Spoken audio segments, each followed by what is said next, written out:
So something that's been very interesting to me as of recently is Samurai 8 and how people perceive Samurai 8. I recently seen some sort of volume sale numbers for the first 2 volumes of Samurai 8, and in comparison to everything else, it's really not doing all too well. Now normally this probably wouldn't be a problem, but when you have such a world-renowned author writing the series, not drawing, Masashi Kishimoto, the creator of Naruto, it does make the lackluster sales seem even more impactful. I think the level of expectation that people had for this series is probably the quickest thing that killed it. Unfortunately, there's no real way to say that you can't have expectation, considering it is from a very reputable author that people have been following for potentially so many years. To come out with a brand new series, of course people are going to be extremely excited. Unfortunately, those expectations just weren't met with the opening of Samurai 8. However, there definitely is some sort of potential here.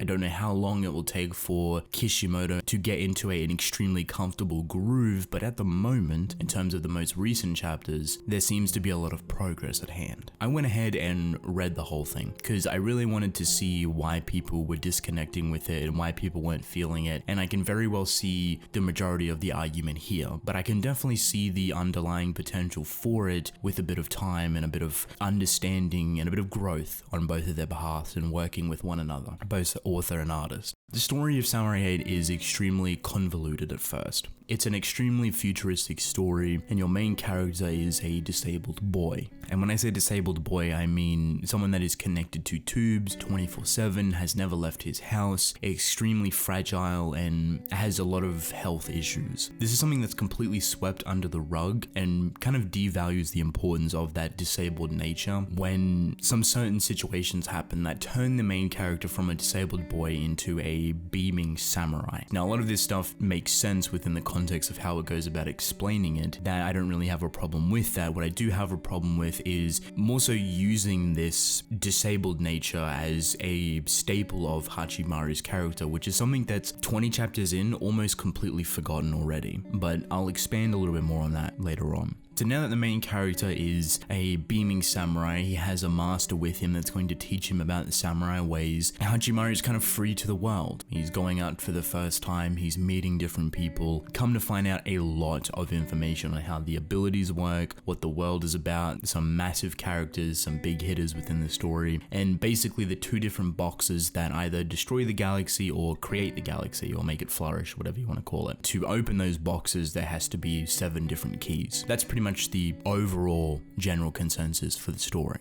For me personally, and I think for a lot of people, the first 15 odd chapters, maybe even 16, the first half of what's available right now, from chapter 1 to anywhere between chapter 15 to 18 maybe, is filled to the brim with a lot of situations, most definitely, but a lot of context and a lot of information and dialogue that realistically you don't care about. It's very nice to get a lot of explanation for your story, but what it seems like Kishimoto has done is tried to force the idea of every single component of this series within the first 15 chapters. So you, as a reader, completely understand the mechanics of every single ability of how samurais work, how warriors, the power system, the galaxy, the hierarchy within it, and the very specific characters that revolve around it. Now, like I said, normally I would not have a problem with this. However, a lot of this information, if not half of this information, could have easily been trickled throughout the story. A lot of this stuff is actually not needed to be told to us, especially in such high detail. I appreciate the high detail for one, but I feel like probably the average reader will not. There is so much stuff that not necessarily contradicts itself, but you know too much information for your own good where you actually don't understand something better because of it. If anything, it makes it more confusing. I think a comparison I can give you is a Hunter x Hunter dialogue chapter that is just filled to the brim with context and information. I personally enjoy those, right? But that's because it's 300 plus chapters into the story and it's building up for something. There's a lot of weight before it, so it's kind of building off that weight prior to it. Samurai 8 doesn't have that. It kind of just smacks you with that Hunter x Hunter dialogue heavy chapter equivalent straight from the get-go. It doesn't give you a chance to breathe with this information either, which sits really weirdly with me. As soon as you think you understand something, you're immediately forced into a lot more information about something entirely different. And I feel like you'll only really come to comprehend the abilities and everything after it's finished telling you, and when you've had a bit of room to breathe and to digest it yourself. Maybe around the 20 chapter mark is when it kind of kicks in, like, oh, okay, this is this, but you don't remember every specific component for it. My question is, why would Kishimoto even go through the lengths of all of this detail? He could have added that later on. There's definitely a forceful design to it. It's not as forceful as other series that I have read, but I feel like with the context of Samurai 8 and trying to build this story and this massive world, I feel like a lot of this stuff could have been spaced out a lot more intricately. It really seems like he was trying to get rid of all of this information as soon as possible so he could move on with the story. And unfortunately, it's kind of a decent hurdle to get over. 10 to 15 odd chapters maybe, like, before you're kind of allowed to breathe.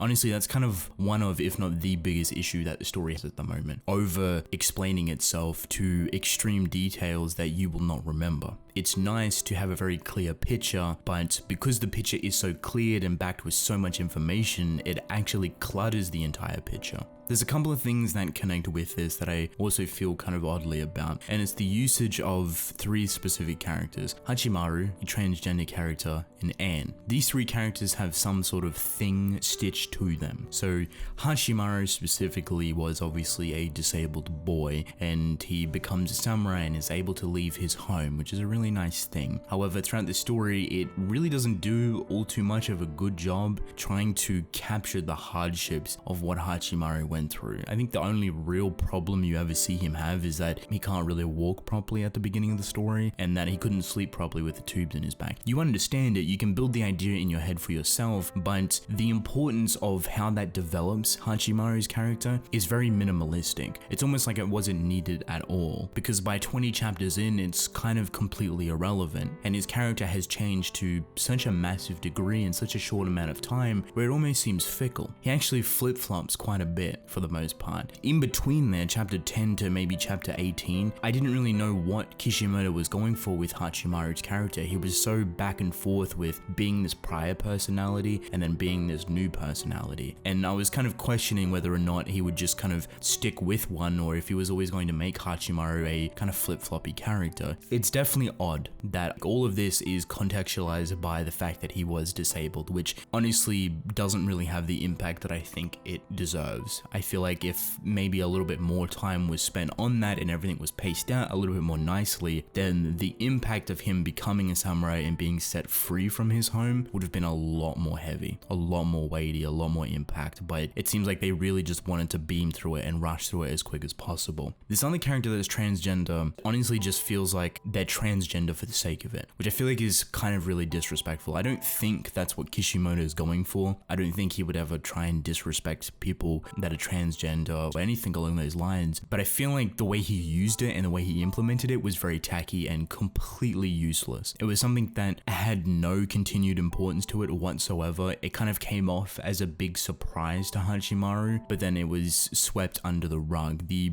personality for that person was honestly more interesting than Hachimaru himself, which says a lot. It's not because they're transgender, it's because they have this weird connection with their hands and they have like these gloves that talk to them, but this is the only 2 things that person talks to. There's kind of like a mental health issue there, which I found very interesting but was never explored to any extent, and the transgender thing was kind of just slapped on there to make this character seem more prominent and important. To kind of end that off and understand it better, if you took away the transgender stuff, the character would be exactly the same and have the exact same amount of importance, pretty much. I felt like that was just added on there for the sake of it, and I don't really see why that was a thing. Now, the last character, Anne, is definitely an oddball. She has a stutter or a speech impediment. They never actually outright say that she has this, they kind of imply it, but that's pretty much it. But every time she talks, she repeats words or has spaces between there, kind of like a stutter or some sort of speech impediment. It's hard to kind of tell. She definitely does not speak in a fluent manner, which is odd in a writing format. I genuinely like the idea